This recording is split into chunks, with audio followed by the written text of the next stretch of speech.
Got vision and destiny. Add elemental, that's chemistry. All those heroes, that's infinity. It's endgame. That's Yugi peoples, welcome to my top 4 double box tournament Omni Hero deck profile. So yeah, one of the shops in my area got a new owner, and to celebrate it, he threw a free double box tournament. So I saw the post, and yeah, I play a lot of different decks, but I felt like, it's time to best out the Omni Hero again. I haven't played it since like the very beginning of the format, where I played like Rivalry and goes into the main and got hit with the surprise ban list, and they wanted to play the new list, and so I had to cut like all the rivalries from my deck and everything. But yeah, I think like the thing about Omni Hero is like, in my opinion, it's the strongest version of heroes right now, hand down. And I know the combos, I know the play lines, I know how to play the deck. So when it comes to playing in something serious that I want to win, I can just put my Omni Hero deck together, and I'm gonna do my best with it. I went undefeated in Swiss, 5-0, and then I won my top 8 match, which was a rematch from my round 1 against Sky Striker. So I played against Sky Striker, Fire Kings, 2 Rescue Ace, and something else. Was it 2 Fire Kings? Maybe it was 2 Fire Kings. I don't know. But then I played Sky Striker and I lost to Rescue Ace in top 4. All the other decks in top 4 were Rescue Ace, so it was Hero and 3 Rescue Ace decks, all sinful Rescue Ace. And yeah, like that deck seems to be the dominant one in my area. So my deck and side deck were like mainly built for playing against that instead of Fire Kings. Like Fire Kings is pretty popular in my area too, but like really like all the best players right now were still playing like Rescue Ace. So yeah, let's keep that in mind. And shout out to my sponsors at Meta TCG, as they provide all my cards and such, whatever I like. Y'all can see they also provided my dice. We got interracial dice, black and red there. So shout out to them. Check them out on their website, metatcg.com. Use my code Mhero, save some monies. Also check out my boys over there at Opposition Games, OGTCG.com. Hit them up on both sites. You can use my code Mhero to save 5%. And then also check out my website as well, OCGHero.com, where you can pick up my Japan shipment items, which some will probably get listed today because I got my shipment yesterday. So yeah, I'm gonna try to get some of those listed on there today. Or you can hit me up on Facebook or Twitter if you want to purchase without having to pay sales tax. But yeah, so this is my hero deck profile for the tournament. Pretty straightforward, standard hero list in my opinion. Our normal e-hero lineup, I kind of vary between playing 3 Stratos and playing 2. For this one, I decided to go ahead and just play 3. It's like pretty important to kind of get that Ferris or to get that Mally to your hand, depending on what you open up when you go into Stratos. Also, like when you get nibbed, which I expected to be hit a lot, you want to have that Stratos in your extra deck. Like if you play your main combo doing 2 and then you get nibbed, you need that third one off in there to search for that Nibiru so that you can sacrifice everything for plasma. So yeah, I feel like 3 is probably more important right now, as long as Nibiru's inside of the format, and I got Nibiru'd a lot. Our Vision Hero package, of course, 3 Ferris, 2 Vion, 2 Increase. Since it was a free tournament and I expected it to be more rounds than what we usually have, so yeah, I think it was like 30 something people or something like that, or maybe more, but I expected there to be more rounds, so I decided to play 2 Increase, even though I played more than 40 cards. Typically, if I play more than 40 cards, I kind of feel like I don't. Like if I play like 45 cards, typically I feel like I only need 1 Increase. And then like a lot of times in my build, instead of playing the 3 Stratos, I play 3 Vions. So even then, I only use like 1 Increase. But I decided to go a little bit more standard this time, mostly because I was going to play Crossout Designator. I felt like Droll was going to be, pretty heavily sided and played off in there. And also, like I said, Nib was going to be off in there pretty good. And, Nib sometimes it's kind of unpredictable. Like people aren't too sure where to nib against heroes, and you know, it's just like some points there are like certain break points depending on what my hand looks like and how I decided to do my combo, where nib can like really mess up what I'm trying to do. Like there are quite a few people at my locals, you know, they nib when I activate polymerization, and sometimes that puts me in bad situations and stuff. So, you know, it's pretty prevalent in my area because people know that I'm on heroes. Like, you know, some people wait to the end of the combo to nib you. Some people try to nib on polymerization. There are some people that try to nib on Cross Crusader so you can't get the ad. So, you know, like I said, it varies from place to place and from where you play at, and it just, you know, a lot of time, like, I don't know, I guess it just really kind of depends on the hand and how you decided to do the combo. But, you know, I always feel like your deck building and your processing as you're doing your combo and stuff should be based on like what you're loose to people in your local area doing. So yeah, that's why we went with this. And I think like if you see like now a little bit different from when I played in the regional. In the regional, I played 3 Vions with the 3 mass change because I felt like during the regional, a lot of people were going to be on Fire King, you know, Fire King, Tri Brigade, and all that stuff. And that's it really what ended up happening. But in my locals, like as the, you know, as this format has progressed a little bit more, it's like Rescue Ace is like everywhere. So I didn't play 3 Vion, 3 mass change in this build because I expected to play against a lot more Rescue Ace than Fire Kings, and you know, that's exactly how it went. So yeah, there goes that right there.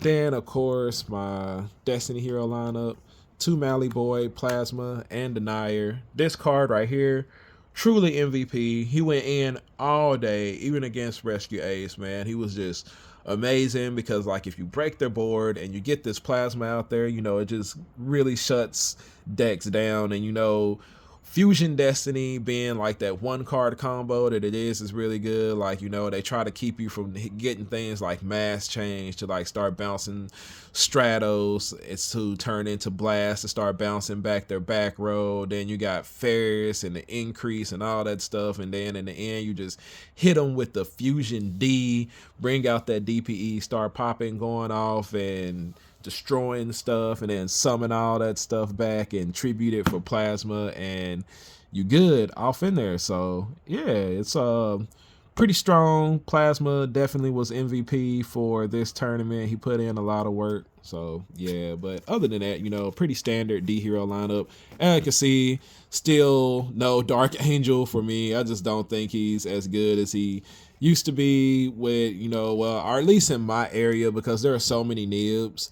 And the worst feeling in the world is to, you know, need, because, you know, you usually have these 2 in the graveyard, then you have to get DPE into the graveyard for that 3rd Destiny Hero to be able to activate Dark Angel's effect. And then you go DPE, you know, and they chain nib, and it's just a horrible situation. So yeah, as you see, still no Dark Angel for me at this current moment. So yeah, that's my monster lineup right there. My spells, 3, a hero lives, of course, 2nd best spell in the entire deck. 3 Fusion Destiny, best spell in the entire deck. I did run Crossout Designator because this deck, it kind of feels like a lot of times you hard lose to Droll, and I would just rather not lose to it. And then also, like I said, in my area, like nib is kind of unpredictable depending on who you're playing against. And like, yeah, it's just like sometimes when people were activating it when I played polymerization, I felt like it really sucked. So we had Crossout off in there. Only 2 mass change. I didn't really feel the need to play 3. Like I said, like it kind of hurts Rescue Ace a little, but like in playing and stuff, it just didn't really seem like it did enough for me to warrant playing 3 of them. So yeah, we didn't play 3.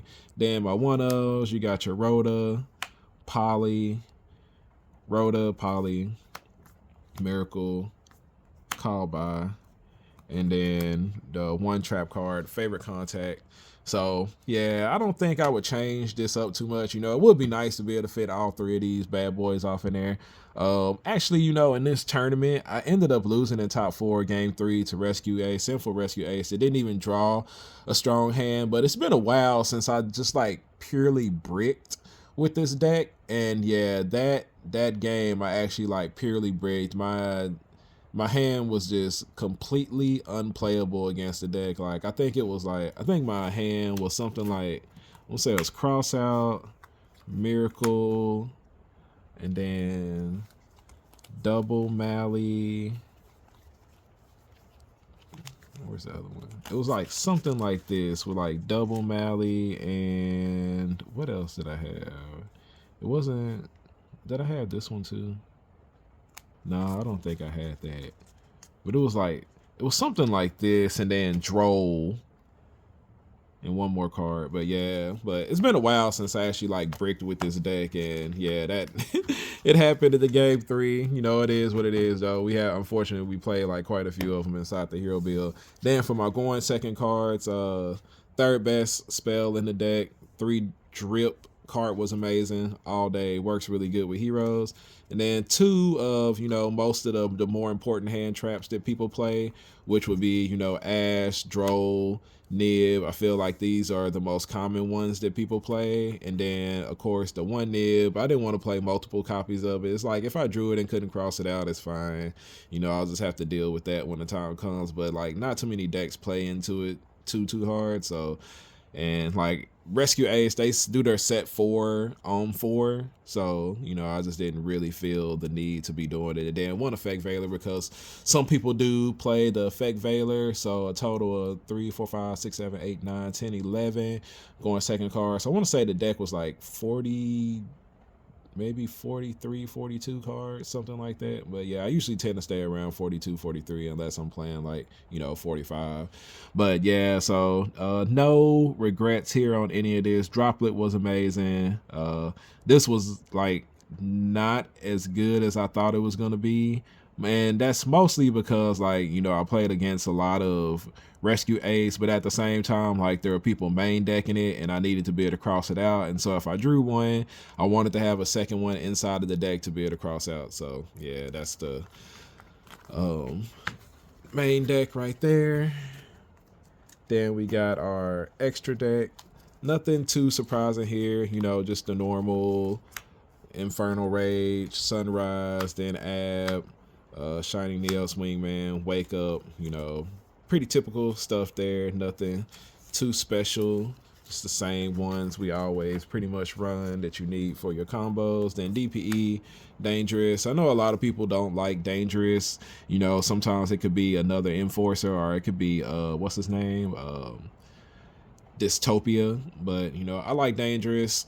Sometimes you need it. Sometimes you have that polymerization and like increase in Vion or something like that, and you need, you know, the Dangerous to be able to drop the Mally into the grave to be able to try to get something going and such. So yeah, I like to have it off in there. It kind of helps with comboing and such. Then our Mass Heroes, of course, 2 Dark Law, 1 Blast. I would like to play Acid off inside of there as well, but you know, every time I think about the possibility of normal summoning Liquid Soldier, it just, I don't know, it just never really seems to pan out that way. And because Nib is so prevalent in my area, like I don't feel like Miracle Fusion gets recycled as much as it should be for me to go into Ab Zero and stuff. So I don't know, like I feel like it works for some people, but I just don't see myself, you know, summoning Liquid Soldier that much, or, you know, I actually don't even use Ab Zero as much anymore just because of like how games typically go. I just don't use it as much anymore. So yeah, those are my Mass Heroes right there. Then of course 2 Cross Crusader. I still like to play 2 Cross Crusader. Then we got Infernal Rage, Wonder Driver. This card definitely saved me like one game where, you know, we have, you know, with heroes, you know, we search a lot of stuff, but sometimes it's just like you get that Ferris at the end, like after you done drawn 2 with Liquid Soldier, and then you done like search with Stratos and Cross Crusader already, and then it's just like, okay, now I draw, and I drew into Ferris, and I was like, oh, well, if I had a hero I could discard, I could do something. And Infernal Rage helped me with that because I was able to go search like a vanilla Neos to be able to discard off of the Ferris stuff. But y'all probably see that that duel, because I felt like, you know, I had to take a completely different route with combo and stuff and play through a couple hand traps and interruptions. But yeah, so that is that right there. And then of course Babushka never came up, but I like to have it off in there, you know, in case it does come up. But yeah, I don't know. Will this even be good next format? Like, I question whether it's even good this format because of SP Little Knight, and it just seems pretty easy for most people to get 2 out there on the board and then just, you know, banish him, even though it keeps you survive for that turn also. So, you know, it still has a warranted spot. So yeah, that's my extra deck right there. Then my side deck, Ghost Bell. There was supposed to be 2 of them off in here, but I ended up like changing up my side deck a little bit at the last minute because I really wanted to play like 3 just in case, like DD Crow, Bestials, and such and stuff like that. And then also a lot of people are side decking this card, and it's actually pretty good against us for one reason that I'm not going to talk about. Well, some people use it to hit DPE and stuff like that, but there's another reason why this card is really good against us that we're not going to talk about right now. But one did so that I could cross it out just in case I saw my opponent, I thought my opponent was playing it. I did like side it in most of the time when going first with cross out, just because, you know, I felt like people were going to play it. So yeah, 1, but this should have really been 3. I'm gonna tell y'all what the other card was. Then like I was really liking this card. Thrust seems really good, especially like when you play against Fire Kings, because they're definitely activating stuff in your standby phase. It didn't always feel that great against Rescue Ace unless I drew like one of these to go with it, or even I could say these as well to force out their back row, because then they tend to go like emergency, and then, you know, like summon Airlifter, or, you know, they tend to like preventer effect to do something like that. So it's just like it didn't really seem like all that powerful unless I drew it in like combination with one of these against Rescue Ace, because then like with one of these, you know, you force them to activate those cards to activate Emergency, and then most of the time they hit like Airlifter or something like that, and then that makes your Thrust live to go search, you know, whatever it is you want to go do.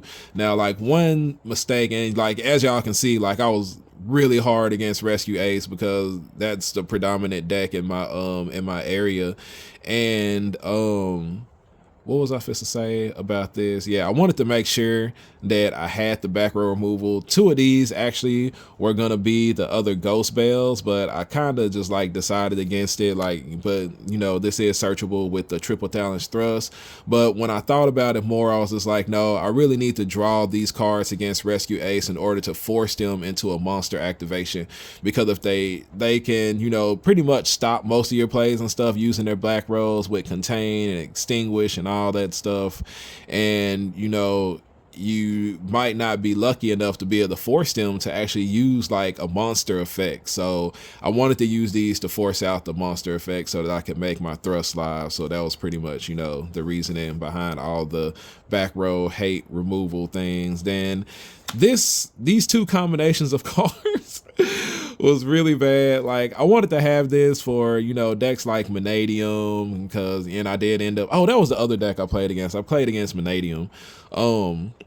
In case I didn't draw against them, I wanted to have the Dark Ruler against the deck. And yeah, these 2 cards do not play very well together. So I made like one mistake when I was side decking, and I sided in like both of these and sided out my Forbidden Droplets, and I was like, no, that was probably pretty bad. So, you know, in the future, if I do decide to go this route again, I probably won't play like all 3 of these. It's just like I wanted to make sure that I got to one, but if I'm gonna play Forbidden Droplet, I probably don't need to like completely load up on them, but probably at least have one that's searchable at least. So yeah, I'll probably cut these out, probably replace those with the other 2 Ghost Bells. That way I can play all 3 of these bad boy evenly matches right here.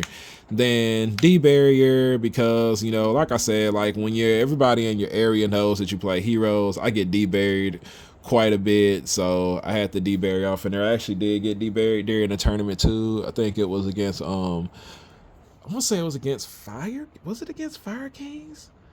I think, nah, maybe it wasn't against Fire Kings. I don't know, but I do remember getting hit with D-Barrier, and I had the Plasmum, so it was fine. But, and, you know, the one talent for the thrust targets and everything and stuff. So I said the side deck, you know, should definitely be built accustomed to your locals. It's definitely going to change with the, what is it, the new Fire King stuff, like with Bonfire now and Populous coming out. Maybe Rescue Ace won't be as popular as it is right now. So, you know, this is subject to change, you know, post Phantom Nightmare, in which when Phantom Nightmare comes, I probably won't be playing Omni Hero too much. I'll be working on trying to find the best Yubel build. So yeah, you know, me personally, I don't feel like Yubel mixes very well with normal heroes.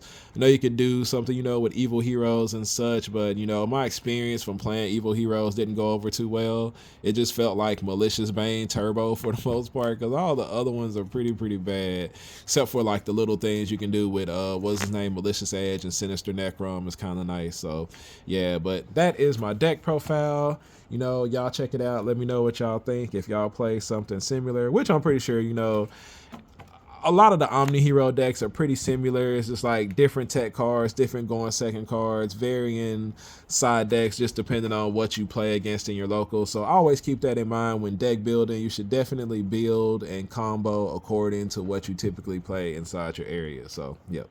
Appreciate everybody for staying a while to listen, and I will catch y'all on the next visual. My wingman, he come through, he level up, he Goku, he's shining out and popping to over 9K, that's a breakthrough, we on top now, here's a look at our world.